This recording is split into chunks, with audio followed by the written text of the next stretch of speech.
The room is heavy with silence, broken only by the distant hum of the Philadelphia cityscape. Sarah Mitchell stands by the window, clutching a worn photo, her eyes piercing yet tinged with pain. The scent of burnt coffee lingers in the air. Her fists tighten as memories flood back. Betrayal, loneliness, the fight to reclaim herself. Have you ever felt your world crumble in an instant? When every whisper of hope seems drowned in betrayal? This is her story. One woman's silent battle to find her voice amid the chaos, driven by resilience and the desire to stand tall again. Are you ready to witness her awakening? At 50, Sarah's life took a turn she never saw coming. Mark Thompson. Thompson, her husband of 27 years, sat across from her at their dining table, the same place where she had packed his lunches and balanced their bills. He couldn't even look her in the eye. Instead, he stared at the steam rising from his coffee and said, "Sarah, I think we've outgrown each other." Outgrown? Like she was an old coat he no longer wanted to wear. She had sacrificed so much for him. Her promotion at the bank, her dreams, her time. She had run their home, cooked, cleaned, and cared for his sick mother for nearly 2 years without complaint. All she wanted was a little respect, a little loyalty. Instead, she received separation documents on a Tuesday and was silenced by Wednesday. By the end of the month, he moved out, claiming he needed space. But Sarah soon discovered the truth. He hadn't moved into an apartment or a hotel. He moved in with Bridget, the woman he had introduced to her as a coworker from accounting. Bridget was 34, the same age as their son. Mark Thompson didn't even have the decency to keep it quiet. Within weeks, they were posting vacation photos, smiling on beaches, drinking wine in Napa. Meanwhile, Sarah was left alone in the townhouse she had built from nothing, sitting on furniture she had chosen, staring at empty chairs. Lucas Carter, their son, tried to play neutral, but the weight of the betrayal hung heavy in the air. As the rain began to fall outside, the scent of wet pavement filled the room. Sarah felt the leaf rustle against the window, a reminder of the life she once had. She was determined to reclaim her worth, to rise from the ashes of betrayal. This was not the end of her story. It was just the beginning. The morning light streamed through the window, illuminating the cold cup of tea on the dining table. The aroma of fresh pastries from the bakery down the street wafted in, a stark contrast to the bitterness swirling in Sarah Mitchell's heart. She clutched the pink letter, its soft paper mocking her as memories flooded back, laughter shared, dreams built, and the warmth of a home that now felt like a prison. The clock ticked loudly, each second a reminder of the betrayal that shattered her world. Why did everything change? The whisper of the wind concealed the truth, but the storm inside her raged on. Poor thing. At 25, their son Lucas Carter was caught in the middle. "I don't want to take sides," he told her. "You don't have to," she replied. "I already know where everyone stands." Then, one morning, a letter arrived, not from Mark Thompson, but from Bridget. Printed on pink stationery, it read, "Dear Sarah, please schedule a time to collect the rest of your belongings. Mark Thompson and I are settling in, and we'd prefer to start this new chapter without interruptions. Mornings are best. Sincerely, Bridget Foster." Bridget Foster. She had the audacity to take Sarah's name, move into her townhouse, and call her an interruption. Sarah sat at the table, staring at the letter for what felt like an eternity. Her tea had gone cold, but she hadn't even noticed. Her hands trembled, not from sadness, but from rage. That townhouse was hers. They had bought it together, but she was the one who found it, the one who put down the down payment after working double shifts at the bank. Her name was still on the mortgage. Mark Thompson had never refinanced, claiming it was too much of a hassle. Well, that hassle was about to become a problem. With determination, she picked up the phone and called her oldest friend, Monica. A lawyer for nearly 20 years, Monica knew her better than anyone. When Sarah explained the situation, silence fell on the line. "Do you still have your name on the deed?" Monica finally asked. "Yes," Sarah replied. He never changed it. And he never bought you out of your half? No, he didn't. Sarah, Monica said slowly, you still legally own half that townhouse. Sarah blinked, confusion washing over her. What does that mean? It means you don't have to ask for anything. You can file for what's called a partition action. You can force a sale or make them pay you. The weight of those words hung in the air.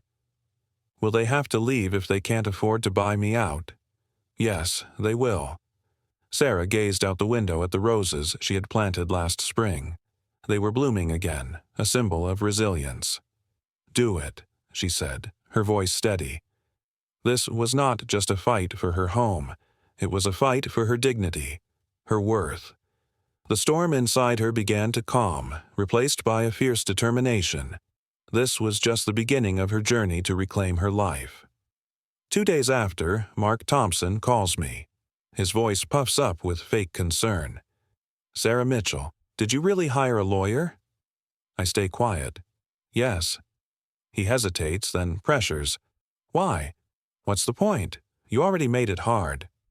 I reply simply, just returning the favor. He tries guilt, as always. Says I'm bitter. That I should move on. That Bridget's uncomfortable with me around. I don't raise my voice.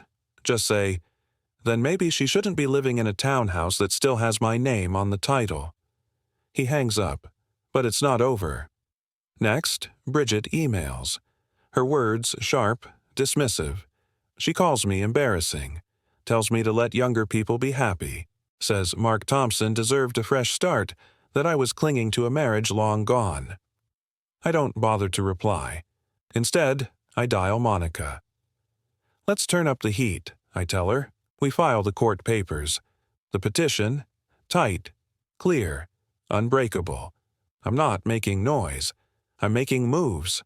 Mark Thompson and Bridget, they're blindsided. Monica's advice, stay silent. Let the court do its thing. But the moment I pull into my driveway and see Bridget's white BMW in my spot, I have to pause. I'm not there for a showdown. I'm there to take back what's mine, the last pieces of my life. I don't knock. I use my key, still mine, because Mark Thompson never changed the locks. Stepping inside my home, something shifts. The couch is the same, but everything else? Off. Walls painted pale beige, like some luxury hotel lobby. Pictures of my family, gone.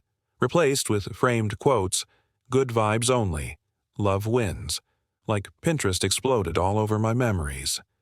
I walk into the kitchen. She rearranged everything. My spice rack's missing. The mason jar with my tea bags, now filled with organic lollipops. A tightening feeling grows in my chest.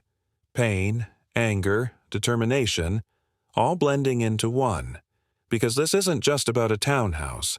It's about reclaiming my strength, about showing I am worthy, no matter what they say or how they try to erase me. This is just the beginning. The air crackled with tension as I turned to face Bridget, my heart pounding in my chest. Her eyes, filled with a mix of defiance and insecurity, bore into me. The silence stretched, heavy and suffocating, as the weight of unspoken words hung between us. I could feel the fire building in my gut, a fierce determination igniting my spirit. "What are you really afraid of, Bridget?" I challenged, my voice steady despite the chaos swirling inside. The question lingered, a challenge and a promise as the door creaked ominously behind us. What would happen next? Not sadness, but a fire building in my gut. Bridget came downstairs in one of Mark Thompson's old T-shirts. She stopped cold when she saw me. "What are you doing here?" she asked, her voice sharp. "I came to get my things," I replied, holding up the email she sent me. "You're supposed to schedule a time," she snapped. "We have rules now, boundaries." I walked past her, calm and slow. "Well, sweetheart, as long as my name's still on this townhouse, I'll come and go as I please." Her face flushed. Mark Thompson will hear about this. Good, I thought. He should have been the one to greet me. I packed quietly, just a few boxes, some books, a necklace from my mother. I didn't need to take much. I'd already decided I'd never live in this townhouse again. Not because I couldn't, but because I wouldn't give them the satisfaction of thinking they pushed me out. Bridget followed me like a shadow, arms crossed, eyes rolling. She whispered under her breath, "Pathetic." I stopped cold. "Excuse me?" I shot back. She straightened her back, ready to square up. "You couldn't hold on to your husband, so now you're playing petty games. You're jealous because he wanted someone better." I didn't raise my voice. I didn't flinch. I just said, "Better doesn't last, and I'm not playing games. I'm just claiming what's mine." Then I left. That night, Monica called to say the paperwork had gone through. The court had accepted the partition action. Mark Thompson and Bridget were officially being notified the next morning. "Do you want to deliver it yourself?" she asked. "No," I said. "Let the system slap them." The next day, Mark Thompson called me 4 times. I didn't pick up. He left one voicemail. "Sarah, what are you doing? This is insane. You're forcing us to sell the townhouse after everything I've done for you." I laughed out loud. Everything he'd done for me. I was the one who sacrificed promotions, stayed through layoffs, cooked every meal, paid half the bills. I didn't walk out. He did. He tried calling again the next day. So, I ignored him. On the 3rd day, I picked up. What would I say? Would I finally confront him? Or would I let the silence speak for me? The tension was palpable and I could feel the stakes rising. What would happen next? The air was thick with tension as Sarah Mitchell stared at her phone, her heart racing. The silence felt deafening, punctuated only by the distant sound of traffic outside. She could almost feel the weight of Mark Thompson's betrayal pressing down on her, a reminder of the life she once had. What would happen next? Would she finally reclaim her power, or would she be forced to watch as her world crumbled around her? The question hung in the air, begging for resolution. "Sarah, we need to talk." Mark's voice was calm, but she could hear the underlying desperation. "So, talk. Why are you doing this? Do you really mean forcing a sale of a townhouse I still legally own? You know we can't afford to buy you out right now." "Then maybe you should have thought about that before you moved her in." His tone shifted, softening like the man she once knew. "Sarah, you don't need this kind of stress."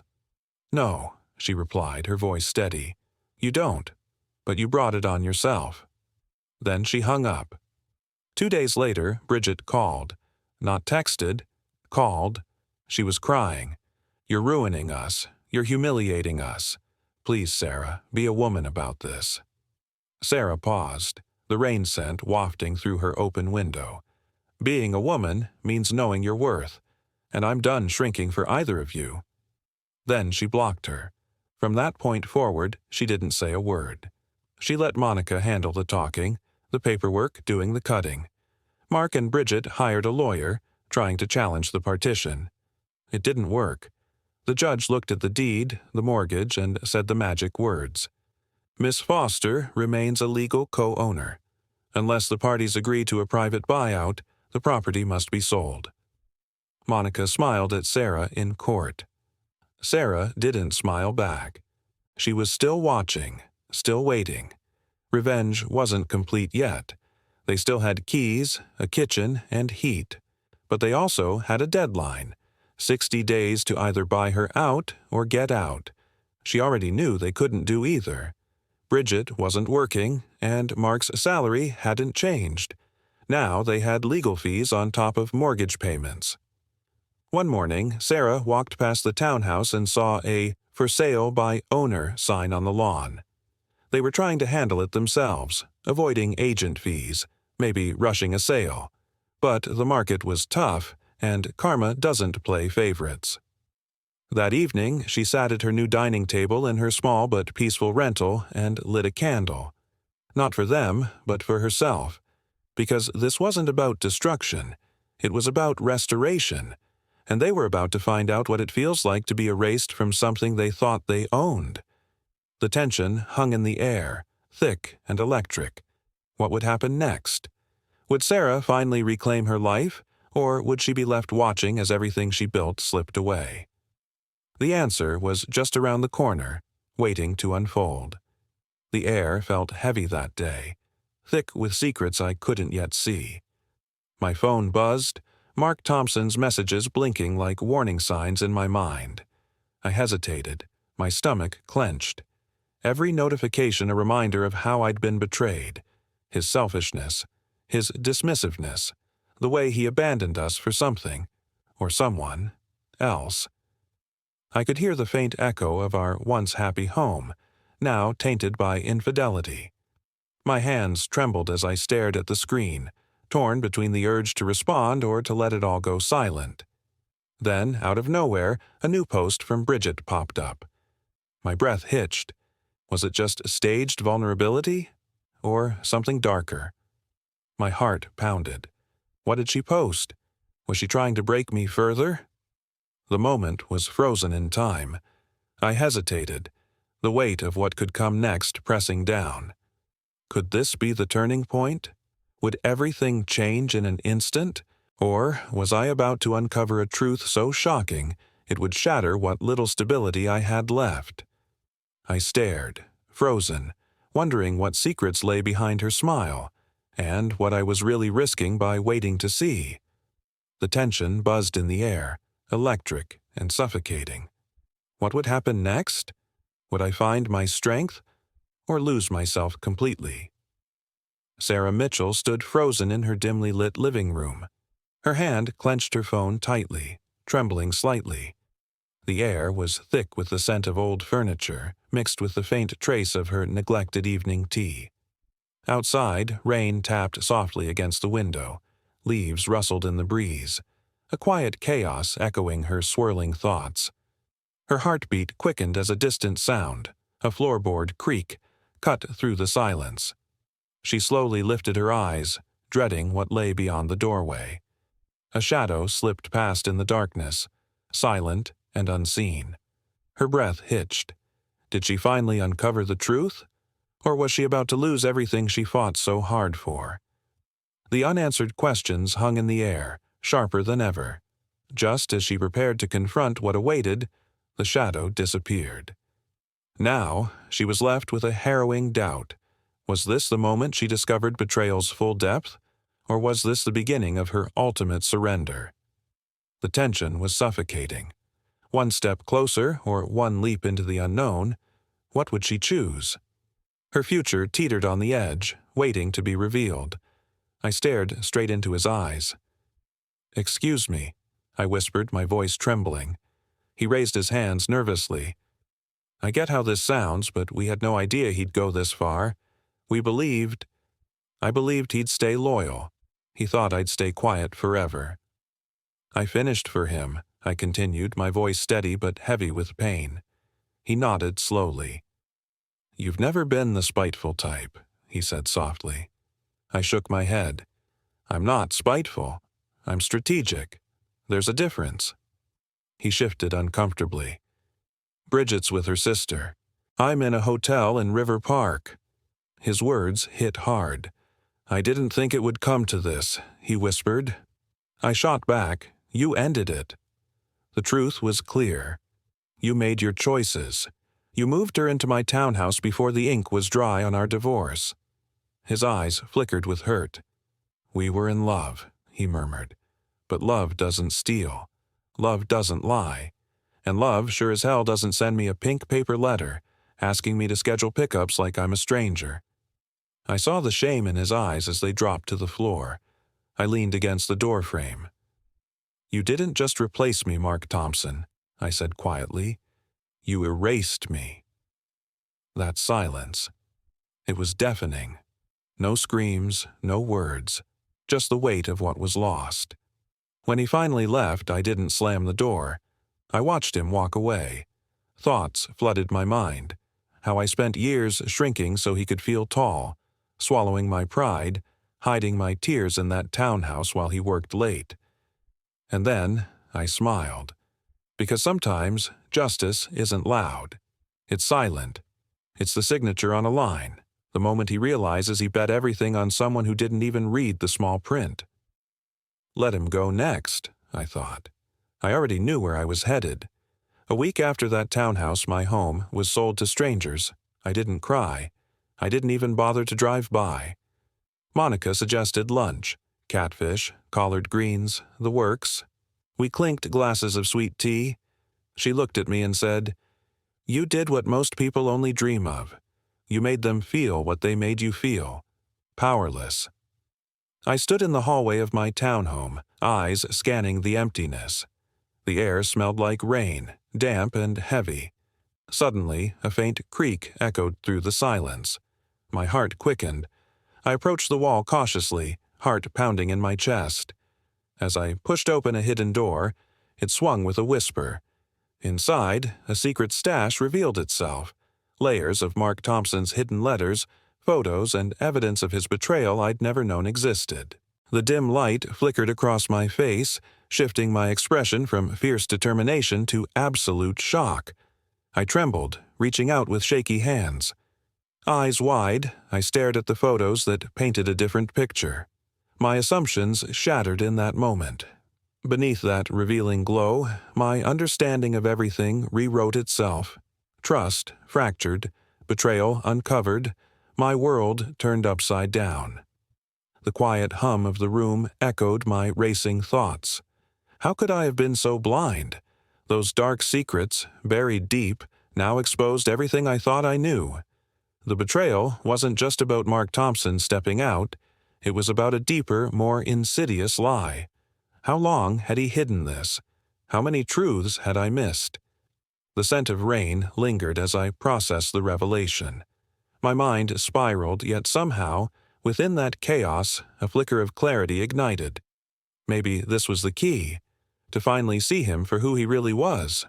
Or maybe it was the moment I'd start reclaiming what was mine, my worth, my freedom, my peace. In that silence I realized trust is fragile, and uncovering his secrets may just be the first step toward truly breaking free. It's funny how they treat you like a downgrade. Poetic, really, she added, because they see you that way. Disposable. I spent the next few weeks learning how to breathe again, finding something close to peace. I got a part-time gig at the library, quiet, respectful work among stories I could finally call my own. It was just a small apartment, nothing fancy, but it was mine. No shared deed, no second toothbrush, no waiting for approval. Just silence, space, and space to heal. One afternoon, as I shelved books, a woman about 40 approached me. She recognized me from church years ago. She said, "Sarah Mitchell, I heard what happened. You handled that with grace." I nodded, grateful, but then she leaned close. And power. That word stuck. Power. I never thought of myself that way before. But maybe it takes strength to lose everything and rebuild from the ashes. Quietly, intentionally, without pleading for permission, without validation. Just building. A few days later, I saw Mark Thompson again. Not by choice. I was grabbing groceries when I spotted a man sitting on the bench outside the pharmacy. Tired, unkempt hair, wrinkled shirt. It took me a second to realize. It was him. Mark Thompson. When he saw me, he stood quickly. "Elaine. Hey." I nodded, but kept walking. He stepped closer, following. "I'm not here to fight," he said, voice hesitant. "I just wanted to talk." Pause. "Talk about what, Mark Thompson?" He shifted, uncomfortable. "I didn't think you had it in you." My brow lifted. "The court stuff, the townhouse, everything." He folded his arms, eyes fixed on me. "You thought I was too weak to fight back." He rubbed his jaw, then looked away. That hit harder than I expected, because he was right about one thing. I was tired. Tired of being dismissed. Tired of being invisible in someone else's spotlight. But then I remembered. Tired doesn't mean finished. "Well," I said softly, "you misjudged." He chuckled, bitter, sad, and in that moment I realized Tired is just the beginning, not the end. Not anymore. Sarah Mitchell had been through hell, betrayed by the one person she trusted most. She fought to keep her dignity, to reclaim her independence after Mark Thompson's selfishness and Bridget's lies tore her world apart. It was a battle for self-respect in a city that never really pauses. She'd learned to stand up, breathe in the rain-scented air, and find her strength amid the chaos. One evening, as Sarah stared at the sealed documents, the sale of her home, the final payout, a sudden knock shattered her focus. She opened the door, expecting Mark Thompson, but instead it was Monica, her old friend, holding an envelope. Their eyes exchanged a secret. Then Monica revealed what she'd uncovered. Bridget's deception went deeper than Sarah ever imagined. Mark Thompson's betrayal, orchestrated by Bridget herself, a pawn in her manipulative game. The truth hit Sarah like a wave. Her pain was manufactured, her heartbreak a tactic. Her entire journey flipped upside down. How could she have been so blind? Was this what freedom really looked like? Or just the start of a new fight? Questions hung in the air as Sarah processed the revelation, feeling both betrayed and stronger than ever. Every moment of silence, every signature on those papers, every tear I never let them see. I fought to keep my dignity. Later that week, Lucas Carter reached out, inviting me to dinner. He'd been trying to reconnect, trying to see beyond the lies Mark Thompson and Bridget spun. I could tell the fog was lifting for him. Maybe he finally saw them for who they really are. I didn't blame his silence anymore, not because it didn't hurt, but because holding on to that pain would have kept me trapped longer. We met at this tiny restaurant near the marina. Nothing fancy, just cozy enough to feel like home. He looked like the boy I'd read bedtime stories to, only now with a grown man's face and guilt heavy in his eyes. After we ordered, he fidgeted with the edge of his napkin. "I want to say thank you," he said softly. "For what?" I asked. "For not letting him get away with it," he whispered. I paused, surprised not by the words but because they'd come so late. "I didn't know how to stop him," he admitted, voice trembling. "But you did. You didn't just lose a husband. You lost your dignity. And then, you turned around and took it back on your own terms." I wanted to cry, but instead I took a deep breath and softly replied, "I didn't do it to punish him. I did it so I could breathe again. So the next woman like me doesn't feel she has to disappear just because someone says she's not enough." Lucas Carter reached across the table, grabbing my hand. "I've got a guest room," he said gently. "You can stay with me any time. We'll find you a new home, something better, something that's only yours." I smiled but shook my head. "I already have something better," I said softly. "Peace." A week later, I found myself walking into a women's seminar at the community center. Monica signed me up as a speaker, without asking. "That's just Monica," she said with a grin. "Just telling your story, Sarah. You'd be surprised how many women need to hear it." I wasn't a polished speaker, never wanted to be. I was only a woman who survived betrayal, humiliation, someone tired of pretending I was invisible. As I stepped onto that stage, I thought about all the broken pieces I'd gathered, and I wondered, how many others are fighting similar battles? How many hide their scars because they're afraid? The truth is, recognizing your strength is the real victory. And maybe, just maybe, sharing it will be enough to set someone free. In the dim glow of her cluttered living room, Sarah Mitchell clenched her fists, her eyes burning with a fierce mix of resilience and vulnerability. The rain-scented air seeped through cracked windows, a distant car honk echoing into her silence.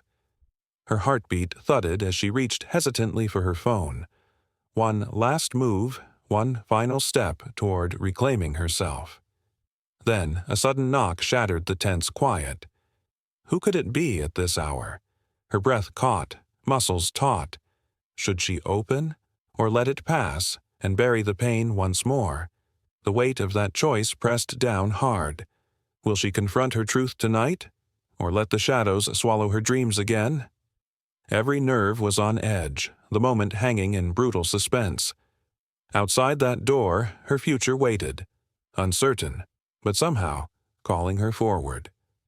After the chaos with Mark Thompson and Bridget finally faded into the rear view, Sarah Mitchell didn't throw a party.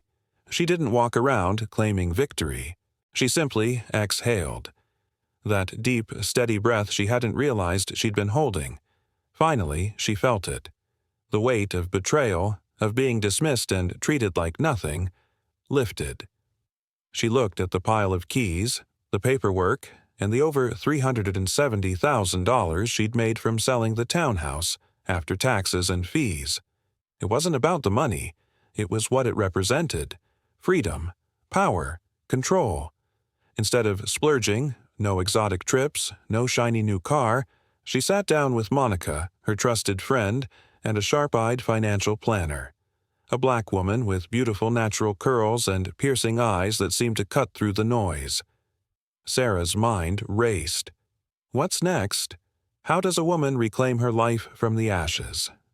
But what happens next will keep you on the edge, because just as she's starting to believe she's safe, a knock at the door interrupts the silence.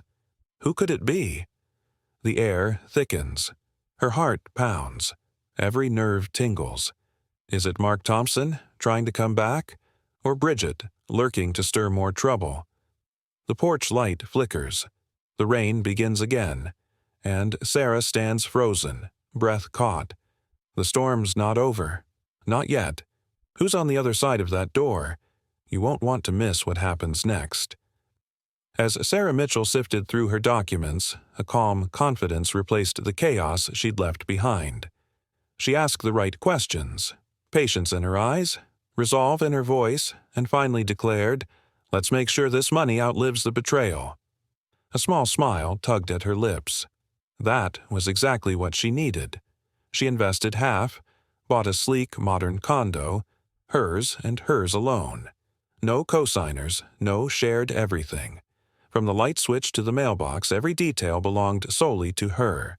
She disappeared, quietly, deliberately, not in some melodramatic way, but socially, emotionally, digitally. Her social media? Deactivated. Her faith community? No longer part of the whispers. She let people wonder. Did she lose her mind? Or finally find her peace? She moved, 2 states away, to a tranquil town in northern New Mexico. Out here, she's Miss Foster, volunteering at the animal shelter, baking too much banana bread, planting marigolds, singing gospel on her porch. No one knew her as the woman who cried in a townhouse she legally owned but emotionally lost. No one knew how her silence fed someone else's ego, and that's exactly how she liked it. Every so often, old acquaintances reach out, pity turning into genuine concern. Women ask for advice. Mark Thompson's name pops up now and then, but she's learned to delete his messages without a second thought. Last fall, he sent an apology, but she never opened it. Silence. That's what closes doors permanently. It's the final answer. Yet one day, as she sits on her patio, staring at her blossoming garden, she realizes she's not done planting. Not just flowers, she's planting something bigger, something lasting.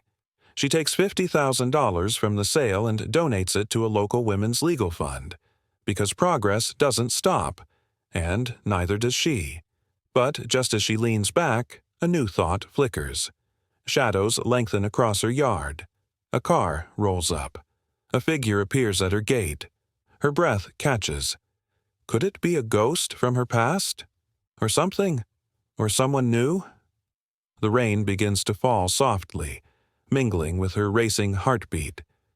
Is this the moment she finally faces what she's been running from? Or will she find a way to walk away again? The suspense tightens. The tension thickens. Who's waiting there? And what exactly do they want?